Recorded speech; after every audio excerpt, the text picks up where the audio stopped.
Well, the main theme of today's video is also related to today's task. Laundry. Yeah, this is just the first load. I've got some other stuff. As I may or may not have mentioned, I have sometimes been sleeping in the cellar due to the hot summer weather. So, you know, I got the sheets and the pillowcases and actually also the pillows from my bed here. This I washed yesterday. So while I'm at it, also my comforter and its cover here. Which means I gotta move these out of the way. I did a video about this already, you don't need to see it. And while I'm at it, the pillows and their pillow underpants here. Actually, I'm gonna change the sheets on this bed as well. Not gonna wash them today. Not enough room on the line, and I've got enough actual sheets to replace them with.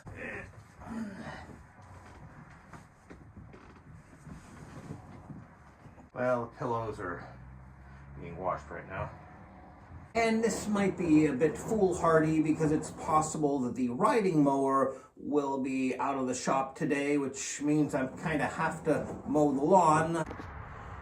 Though I do hope it gets back by Wednesday, hopefully by today. I do not want to have to use the push mower on. Just pretend that goes on for even further than it actually goes.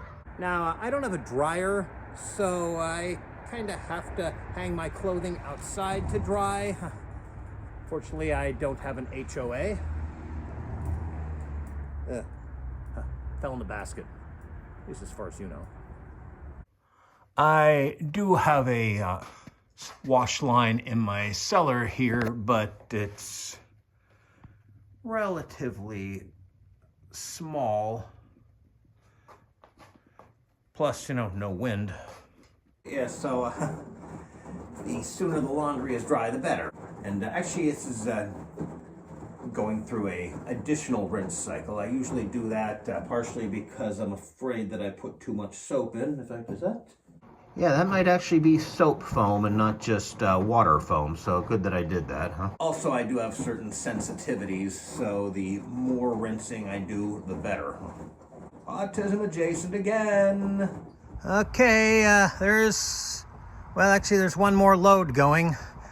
Some of these things should be dry by the time that's done, and it should be done by the time I get back from my doctor's appointment. Oh, I guess I didn't mention that I have a doctor's appointment today. It's right here in this doctor's appointment place. I'm a little bit early, but I'll be able to edit my video while I'm waiting. But actually, something I didn't mention is that I mentioned the riding mower was in the shop actually, but what I didn't mention was that the repair place told my dad that it would be ready Monday. That's yesterday. So my dad said, hey, would you be available the entire day Monday for whatever point they decide it's ready? Because when I go to pick up the riding mower, I want to drop off my regular mower at a place to get some maintenance done. And so I'll need you to help me get that on the truck, and then I'll need to help me get the riding mower off the truck. I said, sure, Dad, I can make sure I'm available the entire day Monday. And, well, at some point on Monday, he calls me and asks me to check on my phone to find the phone number for the mower place because, you know, God forbid that I think they still get the yellow pages. I mean, I can't expect him to look it up on the computer. He doesn't know how to turn it on, but I guess I also can't expect him to program numbers into his flip phone. Now, he has a flip phone, so does my mother. My dad briefly had a smartphone that was provided by his job, but he doesn't know how to turn a computer on, enough said. My mom actually has had a couple of smartphones before just sticking with a flip phone. That's another story and not quite as interesting. Anyway, this is also not the first time my dad has asked me for the number for that place, and I forget if he asked me this one while driving. That might have been a different phone number he asked me to look up on my phone while driving because it's always just so convenient, you know. Do it yourself. Why would you want to involve another person unless you absolutely have to? This is why I like automatic tellers. Wow, that's getting autism adjacent, isn't it? Well, it's kind of hot out here and bright. Hey, check out who's visiting my house here. I think. Well, actually, I think they're across the street. Yep. Well, some of them are on the street. Oh shoot. Some of them were probably on my lawn, but a lot of these guys. Glad they're keeping their distance. Might not be able to hang up any laundry if they weren't. You're Canadian, eh?